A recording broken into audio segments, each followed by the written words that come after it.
तीन महामंत्र। ॐ त्वमेव साक्षात्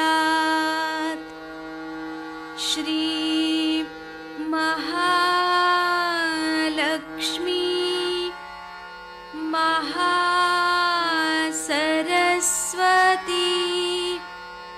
महाकाली त्रिगुणात्मिका कुण्डलिनी साक्षात् श्री आदिशक्ति माताजी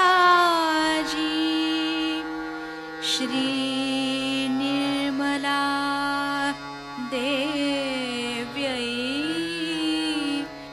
नमो नमः। ॐ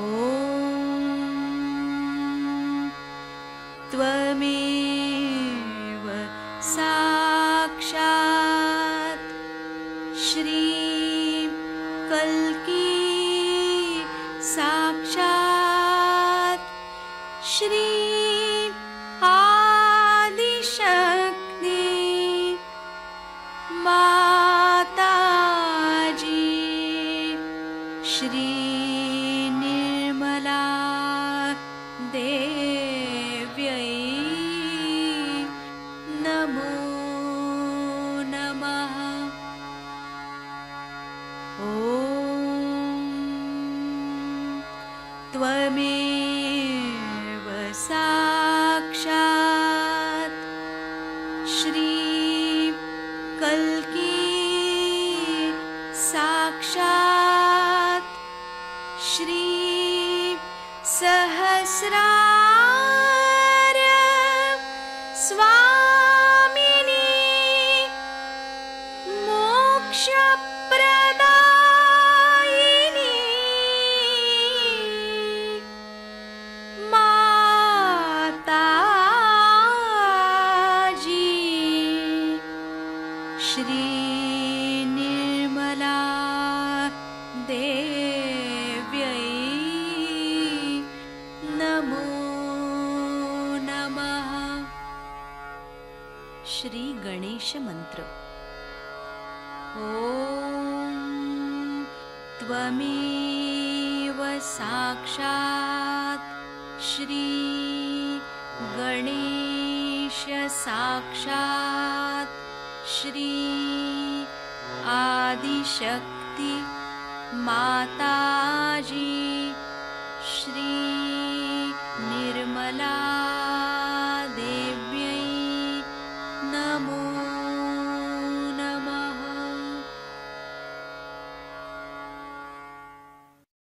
जय श्री माता जी। दोनों हाथ माँ के सामने हृदय में श्री माता जी को नमन करेंगे। श्री माता जी की छवि को अपने सेंटर हृदय पर स्थिर करेंगे। परम पूज्य श्री माता जी, कृपा करके हम सभी के हृदय को अपने रहने के योग्य बनाइए।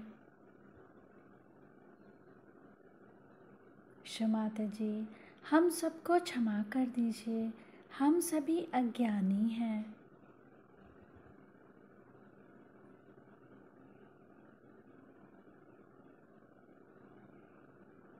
श्री माता जी, हमारे इस हृदय को और पावन कीजिए ताकि आप यहाँ आ सकें।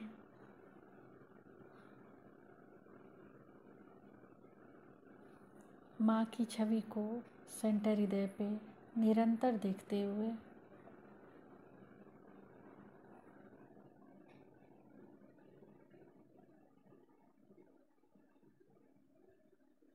धीरे धीरे अपने संपूर्ण चित्त को दोनों हाथों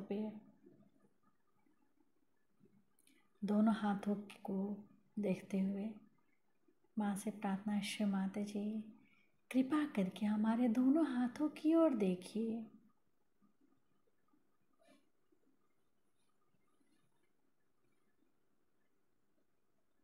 धीरे धीरे अपने संपूर्ण चित्त को सेंटर मूलाधार। सेंटर मूलाधार को अपने चित्त को वहाँ स्थिर करेंगे। श्री माता जी, आप ही तो श्री गौरी और गणेश हैं। कृपा करके हमारे अंदर श्री गणेश जी की निर्भयता दीजिए। श्री माता जी, हमारे अबोधिता और पवित्रता की रक्षा कीजिए।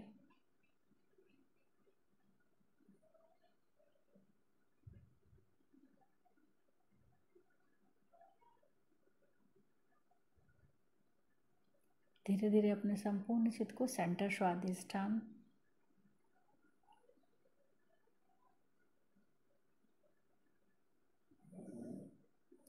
सेंटर नाभि, पूरा भवसागर,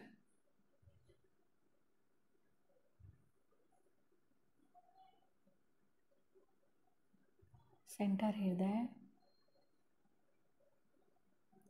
सेंटर विशुद्धि, फ्रंट आज्ञा। फ्रंट आज्ञा पर श्री निर्विचारिता मंत्र। ओम त्वमेव साक्षात् श्री निर्विचारिता साक्षात् श्री आदि शक्ति माता जी श्री निर्मला देव्यै नमो नमः।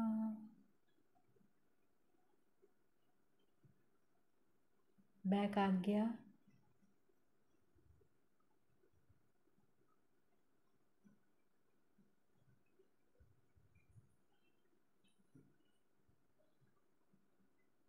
सहस्त्रार।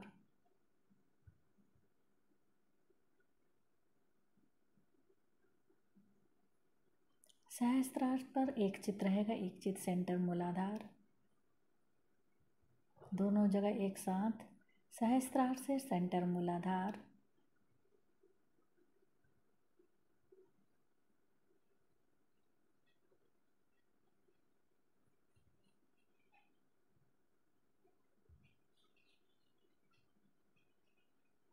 अब अपने संपूर्ण चित्त को सहस्त्रार पर रखें। अमृत। आप उदार हृदय से मुझे क्षमा कर दें, किंतु ये हमारी महाराष्ट्र की भाषा ही नहीं, ये सारे देश की भाषा है और सब लोगों को इस भाषा को जानना चाहिए। इतना ही नहीं, इस पे पूरी तरह से प्रभुत्व प्राप्त करना चाहिए, क्योंकि एक दिन ऐसा आएगा कि इस देश में जो इंसान हिंदी नहीं सीख पाएगा वो पीछे रह जाए। हमारे सहयोग के कार्यक्रम में इतिहास से देखा जाए तो 3 तरह की बुनियादें दिखाई देती हैं। जैसे कि मकान बनाया जाता है तो उसमें भी 3 तरह से बुनियाद डाली जाती है, लेकिन जो लोग सिर्फ अपनी बुद्धि से ही कार्यरत होते हैं वो हमेशा एक चीज को पकड़ लेते हैं। जैसे कि कल एक साहब ने मुझे सवाल पूछा कि हमारे वेदों में तो कुंडलिनी का उल्लेख नहीं है। फिर कल कोई कहेगा कि अच्छा किसी गीत गोविंद में इसका उल्लेख नहीं है। कोई कहेगा कि गीता में कुंडलिनी का उल्लेख नहीं है। तो अब आप कुंडलिनी की बात क्यों कर रहे हैं? यही समझना चाहिए कि जिसे हम आत्मिक ज्ञान कहते हैं उसका एक जीवंत वृक्ष है जो हमारे अंदर पनपता है। जिसे कि मोसेस के ज़माने में उसने कहा था कि ट्री ऑफ फायर। अब उसने ट्री ऑफ फायर कह दिया, उसके मामले में किसी ने जांच पड़ताल नहीं की कि ये ट्री ऑफ फायर क्या है। उसके बाद कहा गया कि I will appear before you like tongues of flames. ये कोई भी ईसाई पादरी से जाके आप पूछे कि इसका क्या मतलब है तो वो कहेंगे साहब मैं तो नहीं जानता। और हर जगह होली घोष की बातचीत होती है तो वो कहते हैं कि होली घोस्ट क्या चीज है, एक परिंदा है उनके हिसाब से। आदि शक्ति की बात वो जानते नहीं। तो सब ईसाई लोग कह सकते हैं कि माँ आप कुंडलिनी की बात कर रहे हैं, वो बाइबल में लिखा नहीं। मैंने आपसे बताया है कि जहाँ भी उत्थान होता है तो सिंथेसिस, जिसे सम्यकता कहते हैं, वो आना चाहिए, सम्यक ज्ञान आना चाहिए, सम्यक बातचीत होनी चाहिए। क्योंकि हम बाह्य से सूक्ष्म तरफ जाते हैं और सूक्ष्म में उतरते समय आप देखते हैं कि जो सूक्ष्म अंदर का धागा है, जो सूत्र है हमारे अंदर, वो सारा ही जो कुछ बाह्य का है उसे पकड़े हुए। जैसे कि मैंने आपसे बताया था कि एक वृक्ष के अंदर जो रस होता है वो सारी ही वृक्ष की हर एक अभिव्यक्ति को प्लावित करता है, मैनिफेस्टेशन करता है। इसी प्रकार जब हम बाह्य से अंदर की ओर गुजरते हैं तब हम सूक्ष्म होते जाते हैं, और जैसे जैसे हम उत्थान की ओर, इवोल्यूशन की ओर चलते हैं, वैसे वैसे हमारे अंदर एक तरह का सम्यक ज्ञान आता है, इसे अंग्रेजी में इंटीग्रेशन कहते हैं। जब हम यहाँ पर आपके सामने ये चित्र रखते हैं तो आप कह सकते हैं कि माँ ऐसा चित्र हमने कहीं भी नहीं देखा। पर ठीक बात है, अगर आपने पहले देखा होता तो हमें यहाँ आने की जरूरत क्या थी और आपसे बातचीत करने की जरूरत क्या थी। इस चित्र में आप अगर देखें तो हमारे अंदर 3 तरह की शक्तियां बताई गई।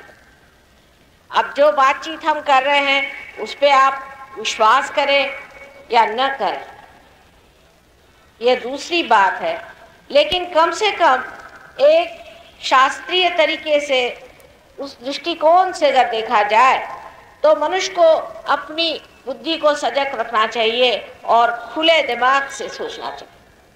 ओपन माइंडेडनेस होनी चाहिए। अगर आपके अंदर ओपन माइंडेडनेस नहीं है तो आपके लिए कोई सा भी ज्ञान बेकार है, फिर वो साइंस का क्यों न, फिर वो भूगर्भ शास्त्र का क्यों न हो, फिर वो किसी भी शास्त्र का क्यों न हो। जब तक आपका दिमाग इस मामले में खुला नहीं है, इस कुंद दिमाग में आप कुछ भी नहीं भर सकते। इसलिए दिमाग को खोलकर आप हमारी जो कुछ बातें हैं इसे एक धारणा स्वरूप, एक हाइपोथेसिस के स्वरूप आपको जानना चाहिए, और उसके बाद जब ये सिद्ध हो जाता है, जब इसकी सिद्धता हो जाती, तब उसे मान्यता देनी चाहिए। जैसे कि वेद लिखे गए थे, वो कहे बहुत पहले गए थे, हजारों वर्ष पहले, उसके बाद मुखोद्गत होने की वजह से वो बाद में लिखे गए। उनको तो कहते हैं कि वो सिर्फ 3000 ईसा के पूर्व लिखे गए, तो क्या मतलब वेद वगैरह उस वक्त लिखे गए जबकि ईसा आने वाले थे। लेकिन लिखी हुई चीज वेद ही है। इसका ये नहीं मतलब कि बाप की जो अनलिखी बातें हैं वो सब झूठ है। कोई चीज लिख डालने से सत्य नहीं हो जाती और कोई चीज न लिखने से असत्य नहीं हो जाती। लेकिन वेद भी सत्य है और बहुत बड़े सत्य हैं। और वेद में कहा गया है, जबकि आप वेद पढ़ते हैं, पहला ही उसका जो श्लोक है उसमें लिखा गया है कि इस वेद को पढ़ने से आपको अगर विद नहीं हुआ, आपने अगर जाना नहीं, ज्ञान को नहीं प्राप्त किया, तो यह जो वेद है ये आपके लिए व्यर्थ है। तो वो विद होना चाहिए। अब विद होने का मतलब लोग ये सोचते हैं कि आपकी खोपड़ी शब्दों से भर जाए, उसके जंजालों से भर के आप आपस में लड़ाई करें, झगड़ा करें, तोहमतें उठाएं, डॉगमास बनाएं। ये बात नहीं। जानने का मतलब है कि आपकी नसों में, आपके सेंट्रल नर्वस सिस्टम में इसको आपको जानना होगा। जो कृष्ण ने भी कहा था, इसे जानना पड़ता। जानने का मतलब किसी भी तरह से बुद्धि से जानना नहीं होता। ये बड़ी भारी गलतफहमी हमारे अंदर लोगों के है कि अगर हमने 4 किताबें पढ़ ली तो हम बड़े विद्वान हैं। ज्ञानेश्वर जी ने कौन सी किताबें पढ़ी थी? ईसा मसीह कौन सी यूनिवर्सिटी में गए हुए थे? कन्फ्यूशस ने कौन से फॉर्मल एजुकेशन को लिया हुआ? सारे ही तो बाहर थे सब चीज़ों से, लेकिन आज भी उनके इतने उपकार हैं कि उनके ही वजह से आज आप यहाँ परमात्मा को खोज रहे हैं। तो किसी भी चीज़ को कर देना कि ये नहीं है, निगेट कर देना, ये किसी खुले दिमाग की बात नहीं। और जब आदमी का दिमाग खुला होता है तो भी समझ सकता है कि हमने जो कुछ आज पाया है इस मानवीय चेतना के ह्यूमन अवेयरनेस में, वो कुछ पूरा नहीं। अगर पूरा होता, संपूर्ण होता और पूरी तरह से परफेक्ट होता तो हमें खोजने की कोई ज़रूरत नहीं थी, हम लोग सब आराम से बैठे थे। लेकिन वैसी बात नहीं। हमने खोजा उस वक्त भी अपने बुद्धि से, लेकिन बुद्धि जब हार गई तब साधु संतों के पास गए और उन्होंने कहा कि तुम हवनादि वगैरह ऐसे कर्म करो जिससे ये जो पंच महाभूत है पहले ये जागरूक है, क्योंकि इन्हीं पंच महाभूतों से हमारे चक्र बने। अगर ये पंच महाभूत हमारे अंदर जागरूक ही नहीं हुए तो हमारे चक्रों का चलन वलन भी ठीक नहीं होगा और इसकी जो सूक्ष्म स्थिति है वो जागरूक नहीं होने के कारण हो सकता है इसमें कुछ खराबी आ जाए। इसलिए सबसे पहले उन्होंने यज्ञ आदि वगैरह करने का प्रबंध किया और वहीं से वेदों का पठन और श्रुतियों का कथन शुरू। ये एक हमारी खोज थी, एक हमारा तरीका था। और दूसरा तरीका उस वक्त था जिसे हम भक्ति कह सकते हैं, कि जिससे हम परमात्मा की भक्ति करते थे। जब राम जैसे पुरुष संसार में आए तो उनका व्यक्तित्व देखकर, उनके कमालात देख करके, उनकी सादगियां देख करके, उनकी गहनता और उनकी ऊंचाई को देख करके लोगों ने उनके प्रति अपने को नतमस्तक किया। जब भी कोई अवतार संसार में आया, मत्स्य रूप से भी जब आया, तो मत्स्य रूप को देख करके दूसरी मछलियों ने उनकी अगुवाई में उनके साथ को लिया। एक मछली जो पहले बाहर आई थी वो मछली मत्स्यावतार। अगर मत्स्यावतार सामने बाहर ना आता तो कोई मछली बाहर ना। उसके बाद कूर्मावतार हुए। इसी प्रकार अनेक अवतार होते होते संसार में जब बड़े बड़े साधु संत दत्तात्रेय के अवतरण आए, इसमें से आदिनाथ, आपसे मैंने कल सबके नाम बताए थे, तो उनका भी अनुसरण होने लग गया, फॉलोइंग होने लग गया, क्योंकि उनके व्यक्तित्व में वो खिंचाव, उनमें वो गहराई और वो गहन दृष्टि थी जिसकी वजह से मनुष्य सोचता था कि ये आदमी कोई विशेष है, जिसे कि कन्फ्यूशस ने कहा था सुपीरियर मैन। उसकी वो अगुवाई वो मान्य करने लगा, वो मान्यता होने लगी। उस वक्त एक तरफ हमारे अंदर तो 5 तत्वों को जागरूक करने का विचार हुआ और दूसरी तरफ परमात्मा का आवाहन करना, उनसे प्रेम करना, उनके प्रति समर्पित होना, ऐसे भाव शुरू।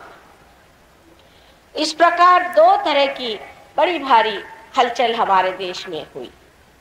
इतना ही नहीं, सारे देशों में। अगर आप सारे देशों के सब जितने भी धर्मावतार हो गए हैं उनको देखें तो आपके समझ में आएगा कि इतिहास में जबकि लोग भक्ति भाव में डूब गए और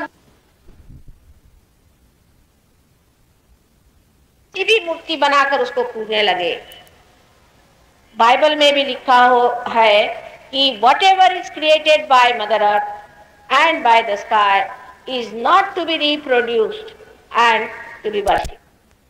तो पुराना करार है, उसे कहते हैं ओल्ड टेस्टामेंट, उसमें लिखा हुआ है। और यही ओल्ड टेस्टामेंट जो भी जूस हैं और मुसलमान हैं और ईसाई हैं, सब इन 5 इंजीलों को मानते हैं। और उसमें साफ लिखा गया था कि जो कुछ इस पृथ्वी माता ने बनाया हुआ है उसकी प्रतिमूर्ति बना करके आप उसकी पूजा मत करें।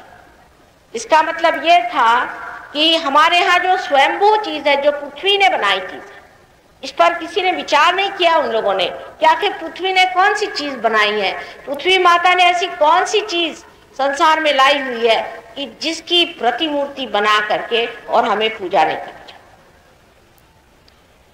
तो लोगों ने उसकी पहले तो पूजा की जो स्वयंभू थे, और उसके बाद उस स्वयंभू की पूजा करते करते मूर्तियां बनाने लग गए। और फिर मूर्तियां बनाने के बाद खुद ही वो बना करके और उसमें प्रेम दिखाने लग गए और उस प्रेम में बहने लग गए और विरह के गीत गाने लग गए।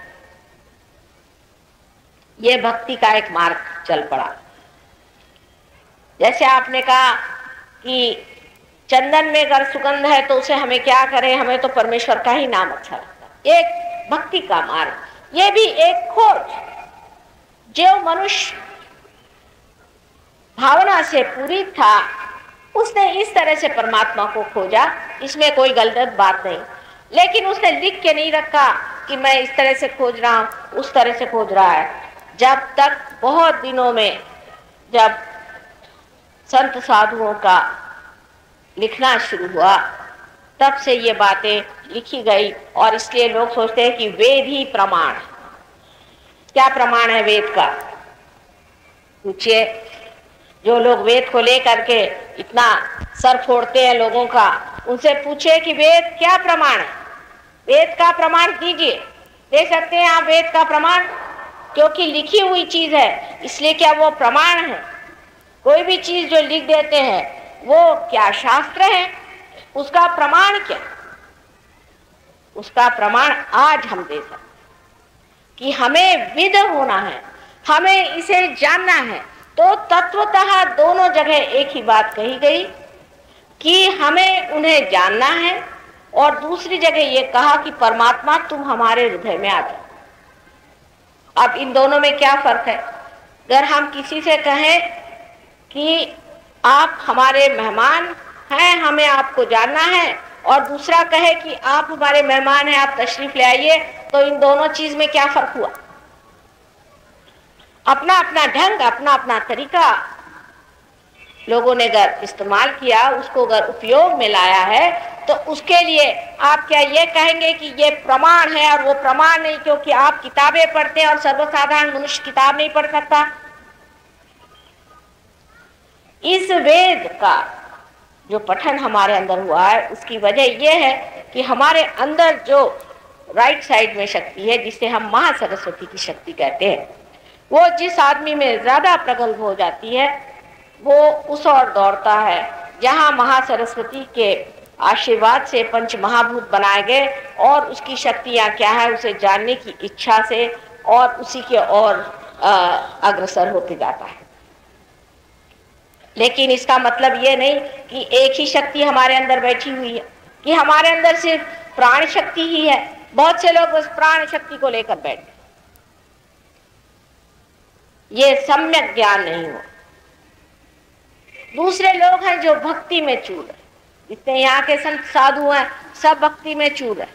लेकिन देखा क्या कि विट्ठल है साक्षात स्वयंभू है, इसमें कोई शक ही नहीं। लेकिन उसी विट्ठल को लोग इस्तेमाल कर रहे हैं। नामदेव अंदर नहीं जा सकते थे, सखुबाई अंदर नहीं जा सकती थी। ये सब तौर तरीके देख करके लोगों ने सोचा कि ये विट्ठल कैसे हैं। हालांकि विट्ठल के चमत्कार इस महाराष्ट्र में अनेक है। गोरा कुंभार के, सजन कसाई, यानी सब जाति पाति को छिन्न भिन्न करके इन संतों ने ये बात सामने लाई कि सब में तत्व मात्र एक है। और इन्हीं संतों में ज्ञानेश्वर जी को मैं शिरोमणि कहती हूँ, क्योंकि उन्होंने सर्वप्रथम बहुत जोर के साथ कुंडलिनी की बात करी। हालांकि गीता लिखते वक्त उन्होंने कुंडलिनी की बात की, तो अब भक्ति मार्गी कह सकते हैं कि गीता में भी कुंडलिनी का वर्णन नहीं है। क्या वो जमाना ये था कि आपको कुंडलिनी की बात बताया, अभी भी आपके अकल में नहीं आ रही, तो उस वक्त किसके अकल में आती? लेकिन उन्होंने कहा कि आप ध्यानस्थ बैठो, ध्यान करने से ही आप इस ज्ञान को पा सकते हैं। इशारा उन्होंने कर दिया। इसका ये तो मतलब नहीं कि आप ध्यान करने बैठ जाइए, आप पा सकते हैं। मैंने तो बड़े बड़े गीता पढ़ने वाले लोग देखे, मैंने आपसे कल बताया, और देखती हूँ कि उनका जीवन बहुत ही निम्न स्तर का है। सब दुनिया भर की खुराफात में ही उन्हें मजा आता है। कोई भी अच्छी चीज उनके समझ में नहीं आती है।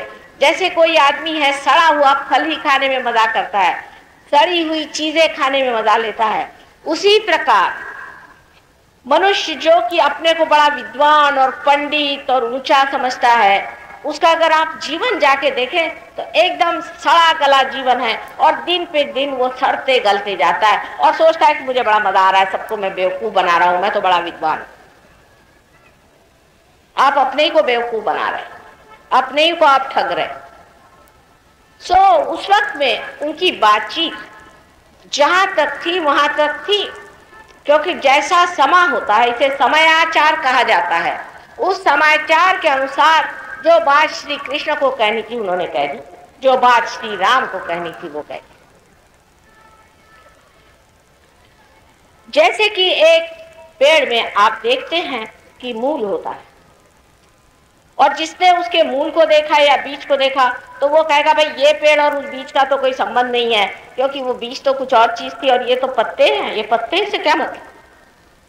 जब ये जीवंत क्रिया है तो उसी मूल पे सारा ये पेड़ खड़ा है, और इसी पेड़ में सुंदर फूल लगे हैं, और उसी फूल में ये फल भी लगे। एक का दूसरे से संबंध है या नहीं, ये तो आप तभी जान सकते हैं जब आपके पास सम्यक ज्ञान होगा। लेकिन आप तो एक पत्ते को लेकर बैठ गए कि साहब मैं तो इस पत्ते में ही विश्वास करता हूँ और मैं किसी चीज में विश्वास नहीं करता, तो इंसान कहेगा अच्छा पागल खाने हो लीजिए, क्योंकि इस पत्ते के साथ सारा वृक्ष है, उसे आपको देखना है, और उस वृक्ष के अलग अलग स्तर पे जो उत्क्रांति के मुकाम आए हैं, मंजिलें आई हैं, उस मंजिलों को गुजरते गुजरते आज वो वृक्ष कहाँ है इसे भी देखना चाहिए। बजाय इसके कि वेदांत लेके बैठ गए, कोई कन्फ्यूशस लेके बैठ गया, कोई ताओ लेके बैठ गया, कोई क्रिश्चियनिटी लेके बैठ गया, कोई नानक साहब को लेके बैठ गया। इसलिए मैं नानक साहब के बड़े उपकार मानती हूँ कि उस वक्त के जितने भी गुरु थे, असल लोग थे, जो सब पार थे, ऐसे जितने भी पीर थे, उन्होंने सब का ही संकलित कर। उसमें भी गड़बड़ तो हो ही गई, चाहे कुछ कर लीजिए, इंसान ये जानता है कि हर चीज को बर्बाद कैसे किया जाए। जब वो अपने ही को बर्बाद करने में बहुत होशियार है और उसी में सोचता है कि मुझे बड़ा मजा आ रहा है, तो वो फिर अगर धर्म को बर्बाद करता है तो उसमें क्या आश्चर्य है।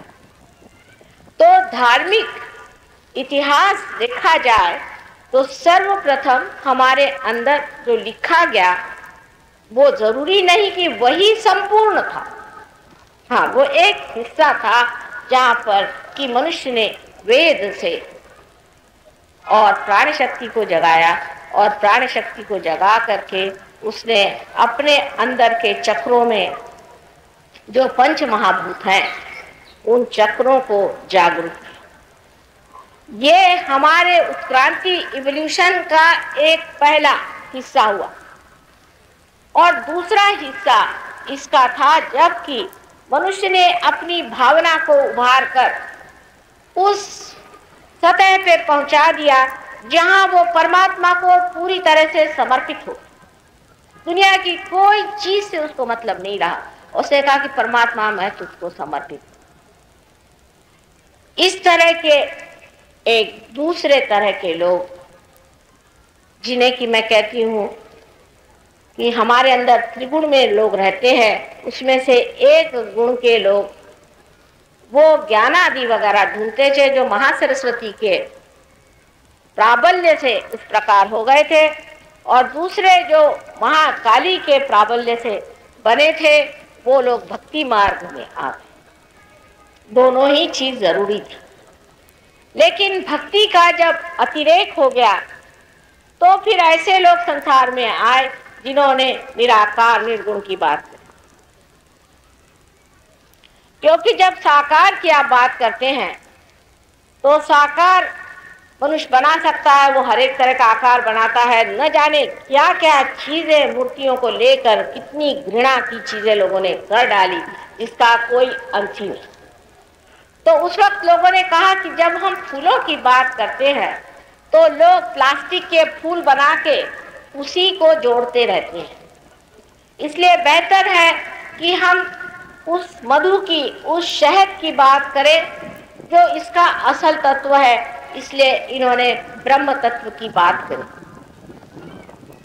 लेकिन जब ब्रह्म तत्व की भी बात करी तो बात ही रह गई, क्योंकि दोनों बातें करने से तो मधु मिल नहीं सकता, आपको मधुकर होना पड़ेगा।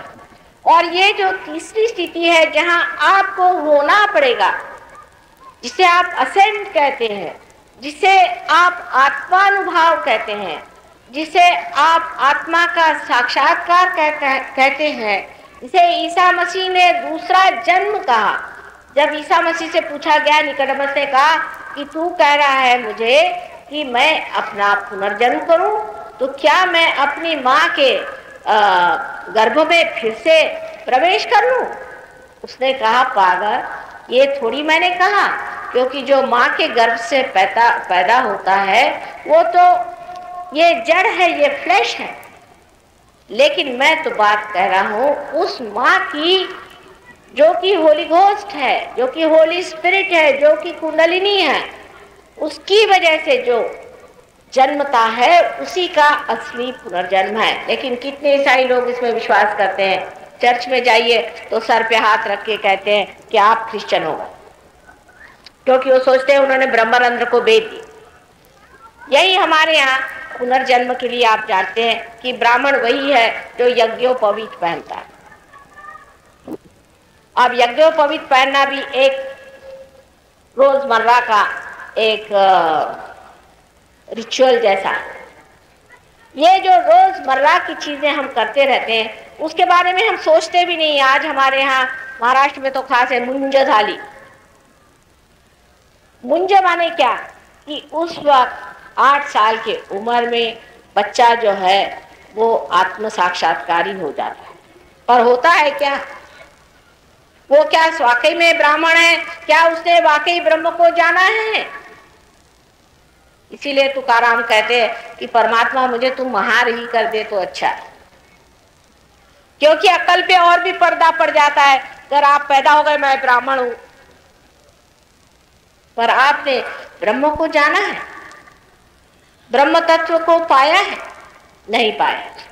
तो जो असल में ब्राह्मणत्व है उसको पाना चाहिए। नकल के पीछे में जो हम भागते हैं और नकल को ही सब कुछ मान लेते हैं, इसीलिए आज धर्म की पूरी तरह से ग्लानि है और उसमें कोई मजा नहीं, कोई आनंद नहीं रहेगा, सब बेवकूफी सी लगती।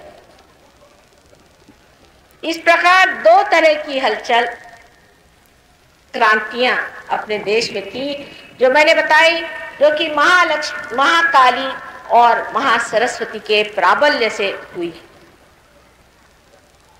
अब इसको साइंस में क्या कहा जाता है कि महाकाली जो हमारे अंदर शक्ति है ये इच्छा शक्ति है, और इच्छा शक्ति की जो सूक्ष्म दिशा है या सूक्ष्म सूत्र है वो महाकाली का सूत्र है, और वो हमारे भूतकाल से, हमारे पास से संबंधित, जिसे कि फ्रॉइड जैसे आदमी ने भी साइकी कहा हुआ है, लेकिन वो भी बिल्कुल ही संकुचित दृष्टि वाला बीमार मरगिल्ला आदमी था। वो क्या समझेगा? उसको जितनी बीमारियां थी उसके हिसाब से सबको बीमारियां वो थी, और उसी हिसाब से उन्हें सबको बता दिया कि तुमको भी ये बीमारी, तुमको। उसने इतनी गंदी बीमारियां थी दिमागी कि वो सारी गंदी दिमागी जितनी भी बीमारियां थी सबने कहा हाँ भाई, अब तो उनके यहाँ ईसा मसीह से भी बढ़ के फ्रॉइड हो गए, क्योंकि दुनिया भर की कमजोरियां उसके अंदर थी, न जाने कितनी कमजोरियां थी, और सारी कमजोरियां उसने कहा कि अगर आपको उनको मात करना है, उन कमजोरियों का मजा उठाना है तो और कमजोर हो। इस तरह के लोग संसार में आए और उन्होंने बार बार आघात किया उन लोगों पे जो अपनी महान और अपनी ऊंची दृष्टि को और उन्नत करना चाहते थे और सत्य को खोज रहे थे। उनको हीनत्व से देखा, उनके लिए सोचा कि किसी काम के नहीं, और इस तरह से उनको खींचने की। आपको मालूम है कि जब हवन आदि वगैरह हो रहा था तो सब राक्षसों ने उनमें हड्डियां ला के डाली, किस किस गंदे जगह से ला करके, और उस वक्त श्री राम को जा करके वहां पर उसका संरक्षण करा। इस प्रकार की चीज भक्तों पे भी होती है। आज ज्ञानेश्वर जी के बारे में हम जानते हैं कितनी उन्होंने हाल अपेष्टा उठाई, सारे साधु संतों ने इतनी हाल अपेष्टा उठाई। उन्होंने किसका बिगाड़ा था, किसको सताया था? जो असल में सताते हैं, जो खराब लोग हैं, जिन्होंने दुनिया में तहलका मचा के रखा है, उनको जाके कोई नहीं कुछ कहेगा, उनके जूते खाएंगे, उनके जूते पोछेंगे। लेकिन इन साधु संतों के पीछे सब लोग हाथ धोकर पड़े रहे। उससे कहा कि पुस्तक में ये लिखा हुआ है कि सन्यासी के बच्चे नहीं हो सकते, इसलिए तुम लोग बिल्कुल बेकार। स्वयं आदि शंकराचार्य, जो कि हम आज मानते हैं कि हिंदू धर्म के संस्थापक थे, उनके साथ कितनी छलना की है।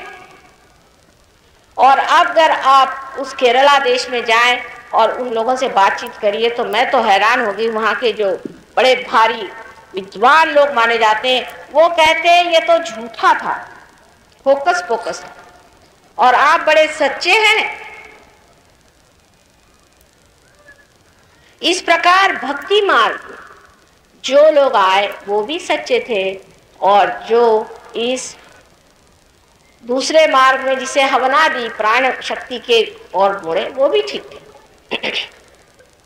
तो जो लोग वेदांत को लेके बैठे उनका अंत ही होने वाला है, वेद नहीं उनको मिलने वाला। वेदांत से परे चीज यह है कि विद होना चाहिए, उसी प्रकार भक्ति से परे चीज ये कि परमात्मा अपने अंदर स्थापित होना चाहिए। नहीं तो इस भक्ति को भी अर्थ नहीं और इस वेदांत को भी अर्थ नहीं। और सारे संसार में इस प्रकार होते रहा कि जब उन्होंने देखा कि फूलों पे ही लोग अटक गए, और फिर उन्होंने बातचीत की कि भाई फूल को छोड़ो और मधु की बातचीत की, जैसे नानक साहब ने की, मोहम्मद साहब ने की, अनेक लोगों ने की। तब उस वक्त लोगों ने दूसरी चीज जरूर ले ली, उनके समय में किसी ने नहीं ली। जब तक संत साधु या कोई ऐसे प्रवर्तक संसार में रहे, उनको पूरी तरह से सताया और छला है। मोहम्मद साहब को भी लोगों ने जहर दिया, बुद्ध को, महावीर को सता सता करके लोगों ने अपने अकल का बहुत ज्यादा प्रदर्शन किया। ईसा मसीह को भी जिस तरह से इन्होंने क्रूस पे टांगा था, वो यही द्योतक है कि लोग जिस गधे पे बैठ के वो गए थे वही गधे थे, और अभी वही गधे हैं। क्योंकि कोई भी साधु संत आए तो उसके पीछे वो पड़ जाते हैं, अरे भाई तुम्हें कुछ नहीं पाना है तो दूसरों को पाने दो, तुम क्यों साधु संतों के पीछे पड़े हुए हो। और उसकी वजह यह है कि जो साधु संत बन करके घूमते हैं वो चोर है, और जो पंडित बन के घूमते हैं वो क्या कम चोर है? दोनों में ही चोरीपना मैंने देखा है, और दोनों में ही मैंने देखा है कि सिर्फ कहने की बातचीत है कि हम बड़े वेदांत की स्टेप फलाने हैं। उनके जीवन में आप देखिए तो एक तरह की रिजिडिटी, पड़ी पड़ी पंडित मूर्ख भय जैसे कि उन्होंने पाया क्या, उन्होंने दिया क्या, उन्होंने जाना क्या, कुछ भी नहीं जाना। और क्योंकि आज वो जीवित नहीं है, आज वेद समझाने वाले जीवित नहीं है, इसलिए इनको वेद वाले अच्छे लगते हैं। जब श्री राम आए तो लोगों ने कहा भाई हम तो तुमको नहीं मानते, तुमसे पहले परशुराम आए थे उनको हम मानते, क्योंकि अब जब राम आए तो उनके सामने साक्षात है, उनके सामने आपको खड़ा होना पड़ेगा, सत्य को देखना पड़ेगा, वर्तमान में ही सत्य को जानना चाहिए। नहीं, लेकिन हम तो वो जो गए उनको मानेंगे। और उसके बाद जब श्री कृष्ण आए तो उन्होंने कहा हम तो श्री राम को मानते, क्योंकि अब तो वो रहे नहीं। तो श्री कृष्ण बिल्कुल गलत आदमी थे, उन्होंने सारे गलत काम किए, और ये बड़े समझदार लोग थे, सारे पहुंचे हुए गुरु घंटाल। तो हम कृष्ण को नहीं मानते और हम सिर्फ राम को मानते। जब कृष्ण चले गए, ईसा आए, तो लोगों ने कहा कि भाई हम तो मोसेस को मानते, हम तो ईसा को मानते ही नहीं, क्योंकि मोसेस तब थे नहीं। जब मोसेस थे तो उनको नहीं माना, जब ईसा आए तो उनको नहीं माना, और जब हम आपसे बातचीत कर रहे हैं तो आप सब पिछली बातें कर रहे हैं। इस वक्त आपके सामने हम कह रहे हैं कि आप फूल हैं और आपको फल होना है। आप बात कर रहे हैं उसकी जो आप जिस वक्त में मूल थे। ये कोई अकल की बात है? ये क्या सुबुद्धि का लक्षण है कि इस वक्त उनकी बातें करें? हाँ, ये बात जरूर है कि ये हमारा वारसा है, ये हमारी दी हुई देन है। इस देन को हमें समझ लेना चाहिए कि इसमें क्या लिखा। गीता में भी श्री कृष्ण ने यही कहा था कि तुम स्वयं को पालो। अगर आप गीता ठीक से पढ़ेंगे तो उसमें ही लिखा हुआ था। लेकिन जो आदमी आत्म साक्षात्कार को प्राप्त नहीं कर सका है, वो गीता नहीं समझ सकता, और वो कृष्ण को भी नहीं समझ सकता है।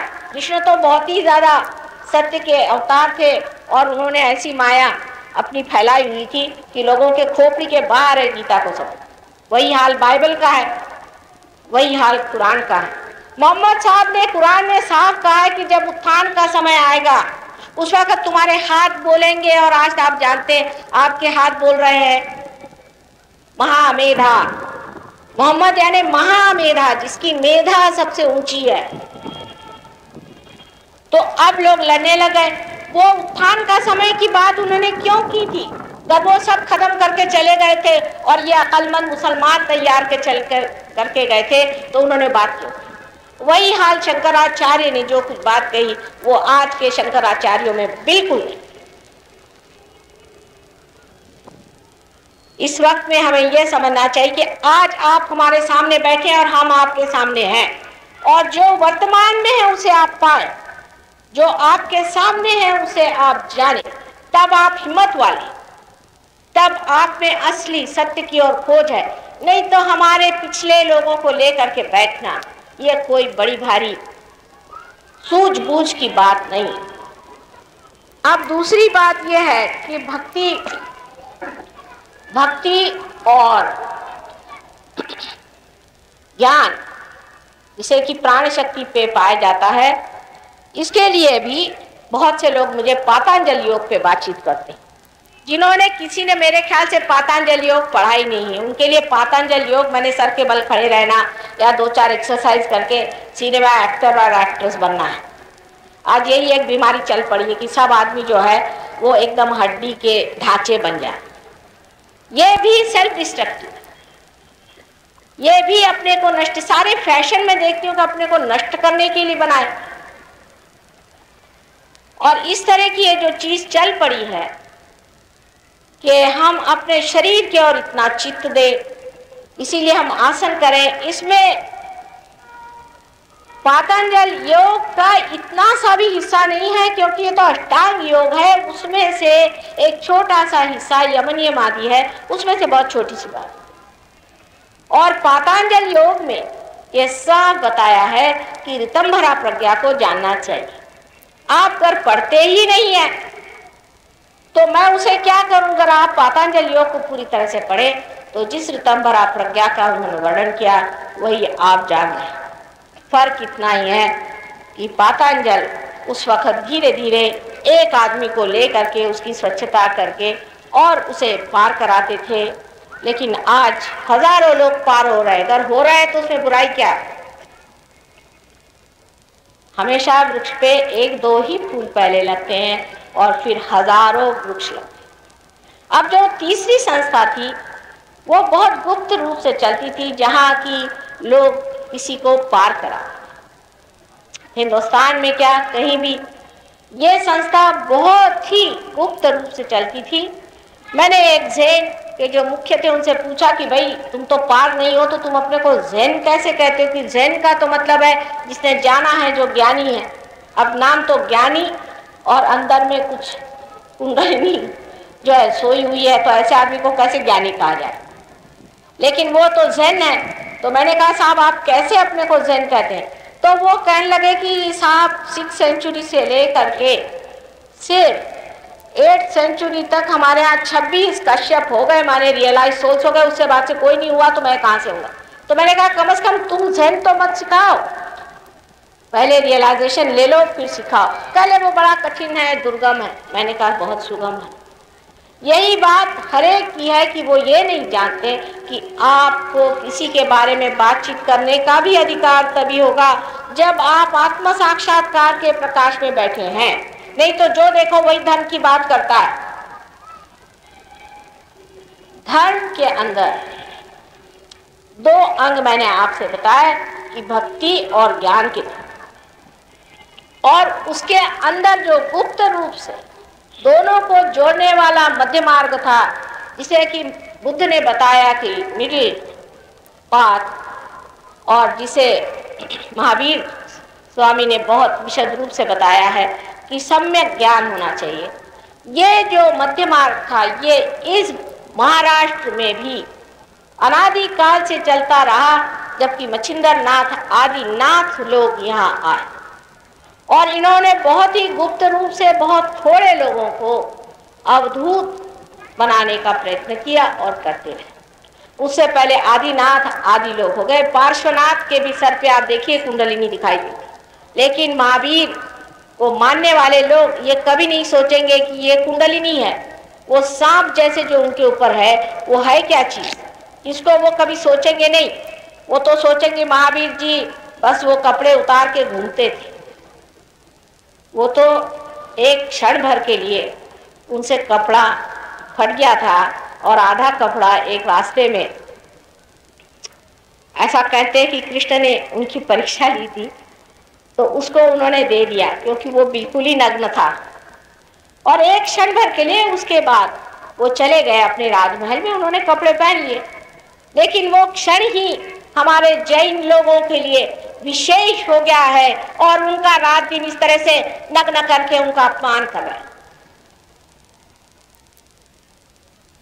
इस तरह की हर तरह की अपमान जनित घटनाएं अपने देश में सारे साधु संतों के लिए होती रही है, एक ही के लिए नहीं। इसीलिए कभी लोग कहते हैं कि ज्ञानेश्वर ने समाधि क्यों ले, उनका कार्य खत्म हुआ, उन्होंने कहा माँ तुम देखना आ करके इन लोगों को मैं तो भर पाया, जा करके वो समाधिस्थ हो। और करते क्या, और उनको लोग सताते, परेशान करते, तंग करते,